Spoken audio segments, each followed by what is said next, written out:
Matemáticas en la comunicación. Vídeo 4.11. Cuerpos finitos, segunda parte. Cuerpos no primos. En el vídeo 4.3 ya tratamos los cuerpos finitos centrándonos en los cuerpos primos. En este vamos a completar el tema, describiendo los cuerpos no primos. Como se verá, las ideas y las técnicas utilizadas son esencialmente iguales. Por eso, los oyentes que no estén familiarizados con los cuerpos primos quizá harían bien en consultar en primer lugar aquel otro vídeo. Un cuerpo es un conjunto numérico sobre el que se pueden realizar las operaciones de sumar, restar, multiplicar y dividir. Los cuerpos nos interesan porque son los conjuntos numéricos ideales para realizar nuestras operaciones de manipulación de la información. Vamos a comenzar recordando brevemente cómo se construyen los cuerpos primos. Partimos de la función módulo definida sobre los números enteros. Dados enteros n y m, el valor de n módulo m es el resto de dividir n entre m. El anillo cociente, z sobre mz, es el conjunto de restos posibles al hacer esta división. Es el conjunto 0, 1 hasta m-1. Por ejemplo, si nos interesan los valores módulo 7, dividimos entre 7. El valor de 12 módulo 7 es el resto que deja 12 al dividirlo entre 7, es decir, 5. Lo mismo para números negativos. El valor de menos 2 módulo 7 es también 5. Y el anillo z sobre 7z es el conjunto de los restos posibles al dividir entre 7, es decir, los enteros no negativos menores que 7, es decir, 0, 1, 2 hasta 6. La gracia de estos cocientes es que se puede operar sobre ellos, se puede sumar, restar y multiplicar, realizando las operaciones como normalmente las hacemos sobre los enteros y luego reduciendo el resultado módulo m. En z sobre 7z, para sumar 4 más 5, los sumamos normalmente, 9, y luego reducimos ese resultado módulo 7, 2. 4 más 5 es 2 en z sobre 7z. Y para multiplicar 4 por 5 lo mismo. Los multiplicamos, 20, y reducimos el resultado, 6. Esto para la suma, la resta y la multiplicación. ¿Y la división? Pues ya no es tan simple. Para verlo más claro, solemos poner a partido por b como a por b a la menos 1. Y esta operación puede hacerse cuando exista ese b a la menos 1. No siempre existe, solamente cuando b es coprimo con el módulo m, cuando el máximo común divisor de b y m es 1. Cuando esto sucede, sí podemos calcular b a la menos 1 y lo hacemos mediante el algoritmo de Euclides y la identidad de Bézout. No vamos a repetirlos aquí, están en el vídeo 4.3. Por ejemplo, para calcular 2 partido por 5, es decir, 2 por 5 a la menos 1 en z sobre 7z. Primero vemos si ese 5 a la menos 1 existe. Calculamos el máximo común divisor de 5 y el módulo 7 y sí, ese máximo común divisor vale 1, el inverso existe. Calculamos la identidad de Bézout que nos permite poner el máximo común divisor, 1, como combinación lineal de 5 y de 7. Aquí está. 1 es 3 por 5 menos 2 por 7. Y reducimos esta igualdad módulo 7. 3 por 5 es 1 módulo 7, ya que en el segundo sumando de Bézout hay un 7 que vale 0 módulo 7. Luego, si 3 por 5 es 1, es porque 3 es el inverso de 5. 3 es 5 a la menos 1. Calculado ese 5 a la menos 1, ya multiplicamos normalmente, como hicimos antes, y obtenemos el resultado de la división, 6. Por tanto, puede dividirse entre b cuando existe b a la menos 1, cuando b es coprimo con el módulo m. Luego, puede dividirse siempre cuando todos los números b son coprimos con m, es decir, cuando m es primo. En ese caso, solemos escribir p en vez de m, para mostrar que tratamos con un primo. Y en z sobre pz podemos siempre sumar, restar, multiplicar y dividir. Lo que queríamos es un cuerpo. Para poner esto de manifiesto, que es un cuerpo, lo denotamos habitualmente como fp, cuerpo finito con p elementos. Por ejemplo, 7 es primo, z sobre 7z, f7 es un cuerpo finito con 7 elementos. Muy simple. Pero claro, esto solo funciona con números primos. A estos cuerpos los llamamos cuerpos primos. ¿Existen otros cuerpos finitos además de estos? Que no sean primos, que no tengan una cantidad prima de elementos. Ese es el tema de este vídeo. Vamos a ver que efectivamente hay otros cuerpos finitos que no son primos, que no tienen un número primo de elementos. Como también veremos, su construcción es absolutamente similar a la que acabamos de exponer. Digamos que tenemos un cuerpo finito, llamémosle f de finito. ¿Cómo es? Desde luego, 1 es uno de sus elementos, por tanto también estarán en f 1 más 1, o sea 2, y 1 más 1 más 1, y así sucesivamente. Como el cuerpo es finito, en algún momento, sumando unos, digamos m unos, obtendremos el resultado 0. Luego el conjunto 0, 1, 2 hasta m-1 es una parte del cuerpo f. Pero ese conjunto, 0, 1, 2 hasta m-1, es justamente z sobre mz. Y como f es un cuerpo, también esta parte de f tiene que ser un cuerpo. Por lo que ese m es necesariamente primo, p. Es decir, f necesariamente tiene que contener a un cuerpo primo fp. En ese caso, decimos que f es un cuerpo de característica p. Pero en esta situación, si f contiene al cuerpo primo fp, f es un espacio vectorial sobre fp. Ese espacio vectorial tendrá una cierta dimensión, r, con lo que desde este punto de vista, el cuerpo f puede identificarse con el conjunto de vectores de r coordenadas, que son elementos del cuerpo primo fp. ¿Cuántos vectores tiene ese espacio? Pues p a la r, p elementos posibles para cada coordenada elevado a r coordenadas. Es decir, un cuerpo finito f cualquiera necesariamente contiene a un cuerpo primo fp y el cardinal de f es una potencia de p. Tiene p elevado a r elementos.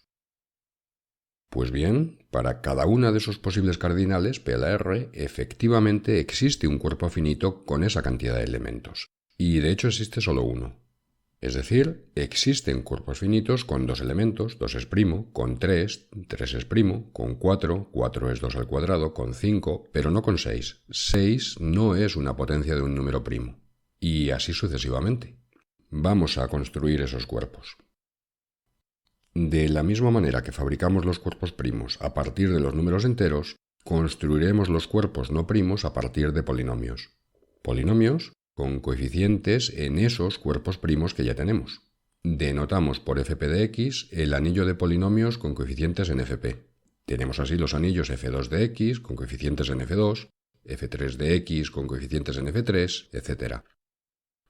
¿Y por qué los polinomios son una buena opción? Pues porque con ellos se pueden hacer las mismas operaciones que con los enteros: suma, resta, multiplicación y división con resto. Dados dos polinomios, f y g, dividendo y divisor, existen un cociente y un resto, de manera que el dividendo es el divisor por el cociente más el resto. Además, el resto es pequeño, su grado es menor que el grado del divisor. Todo esto ya se vio en el vídeo 410. Precisamente esa división con resto permite definir una función módulo. Dados polinomios f y g, el valor de f módulo g es el resto de dividir f entre g. Con lo que tenemos también un anillo cociente módulo g, el conjunto de todos los restos posibles al dividir un polinomio cualquiera entre g. ¿Cuántos elementos tiene ese cociente? Pues tantos como polinomios de grado menor que el de g existen. Si el grado de g es, digamos, r, el cociente contiene p elevado a r elementos. Para distinguir cuándo estamos hablando en los polinomios y cuándo en el cociente, ponemos la x mayúscula para los polinomios y la x minúscula en el cociente. Ejemplo, en f2 de x, en los polinomios con coeficientes en f2. Si tomamos el polinomio g de x, x cuadrado más x más 1 para fabricar los módulos, el valor de otro polinomio, x cubo más x más 1, módulo este g, se calcula dividiendo ese otro polinomio entre g y quedándonos con el resto, x. Si nos interesa el anillo cociente módulo g, es el conjunto de todos los restos posibles, es decir, de todos los polinomios de grado menor que 2 con coeficientes en f2, estos 4 elementos. Como en los anillos cocientes de enteros, ahora en fp de x sobre g se suma, se resta y se multiplica como normalmente sobre polinomios, y reduciendo luego el resultado módulo g. También hay que reducir los coeficientes módulo p, claro, porque esos coeficientes están en fp. Y como en los anillos cocientes de enteros, nos queda aparte la división. En el caso de los enteros, esta división nos llevaba a tratar con números primos. En el caso de los polinomios, lo mismo. aunque ahora en vez de llamarlos primos los llamamos irreducibles. Un polinomio g es irreducible si no puede ponerse como el producto de dos polinomios de grado más pequeño, o sea, lo mismo que primo. Igual que todo número se descompone como producto de primos, todo polinomio se factoriza como producto de irreducibles, de manera única. Esa factorización nos permite hablar del máximo común divisor de dos polinomios. Es el polinomio de mayor grado que los divide a ambos. Y se puede calcular con el algoritmo de Euclides, que de paso nos proporciona también una identidad de Bézout. Lo vimos en el vídeo 4.10. Pues visto esto, lo mismo que dijimos antes para los enteros, lo repetimos ahora para los polinomios. En un anillo cociente fp de x sobre g de x se puede dividir entre un polinomio b cuando éste tiene inverso. Y eso sucede cuando es coprimo con el módulo g, cuando el máximo común divisor de b y de g es 1. Por ejemplo, calculemos 1 partido por x, es decir, x a la menos 1, en el mismo cociente de otras veces, en f2 de x sobre x cuadrado más x más 1. Primero, vemos si existe ese inverso. Calculamos el máximo común divisor de x y del módulo, x cuadrado más x más 1. Es 1. Luego existe ese inverso.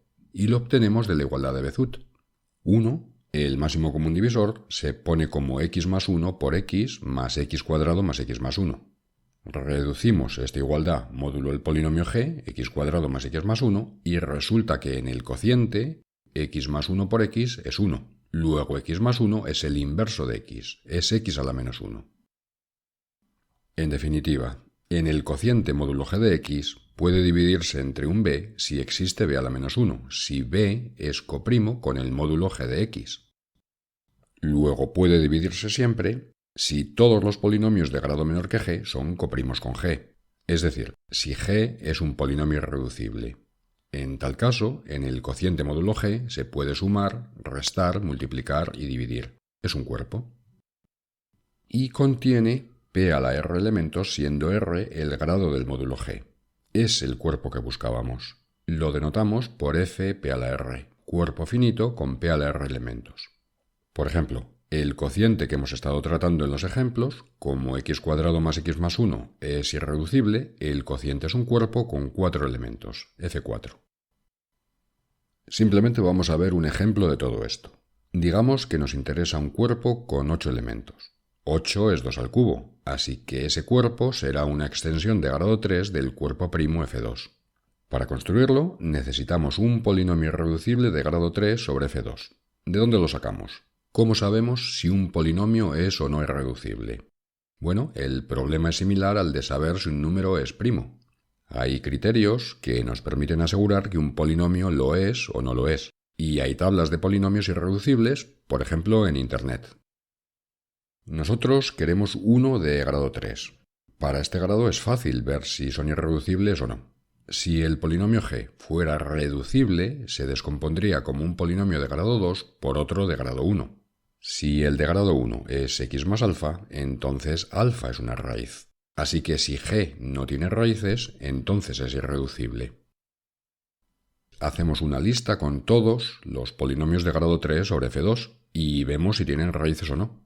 Encontramos dos polinomios sin raíz, luego irreducibles. ¿Cuál cogemos? ¿Cuál elegimos? Cualquiera nos vale. Como solo existe un cuerpo con 8 elementos, los dos polinomios producen el mismo cuerpo. En el próximo vídeo veremos que alguno de ellos puede tener ventajas, pero por el momento cualquiera nos vale. Así que tomamos como g, por ejemplo, x cubo más x más 1. Y fabricamos el cociente. Este cociente, cuyos elementos son los polinomios sobre f2, de grado como mucho 2. Es un cuerpo finito con 8 elementos. Es el que buscábamos. En él se opera como hemos comentado. Suma y producto, sumando y multiplicando normalmente y reduciendo módulo x cubo más x más 1. O equivalentemente, como x cubo más x más 1 es 0 módulo el mismo, resulta que en el cociente x cubo es igual a x más 1.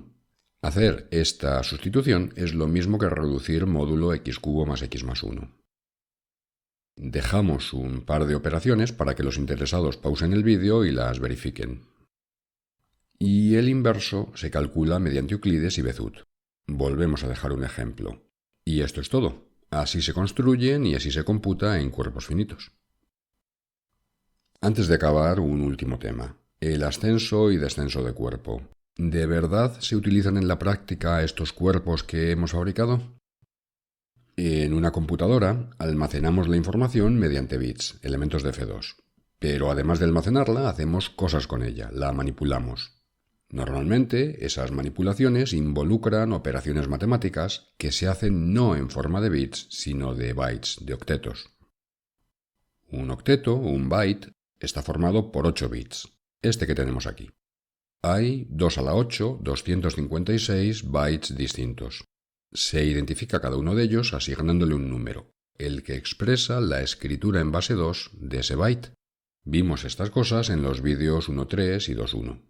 Así pues, 256 bytes, numerados entre 0 y 255, con los que vamos a operar matemáticamente.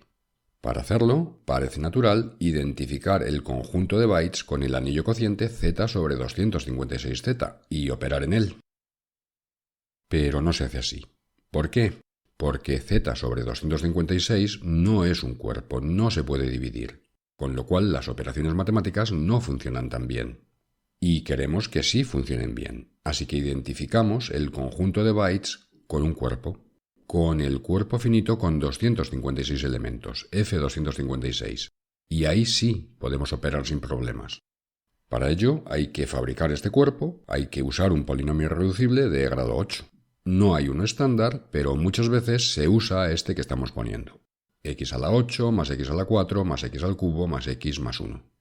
Con él se fabrica el cuerpo cociente y en ese cuerpo se opera. ¿Cómo se opera si lo que tenemos son bits? Bueno, pues elegido ese polinomio, ese cuerpo, los bits se agrupan en octetos y cada octeto se identifica con un elemento del cuerpo F256. ¿Cómo? El byte A7, A6 hasta A0 se identifica con el polinomio del cociente A7 por X a la 7 más A6 por X a la 6 hasta más A0. Ya en el cuerpo se hace lo que haya que hacer y cuando se tiene el resultado, que es un polinomio, se devuelve a su forma de bytes y de bits, por el proceso inverso al anterior. Esto es lo que se llama ascenso y descenso de cuerpo. Los datos iniciales y los resultados finales se expresan en forma de bits, pero los cálculos se hacen en el cuerpo F256. Y esto es todo lo que queríamos tratar. Hasta aquí llegamos. Esperamos que este vídeo haya resultado interesante y hasta el próximo.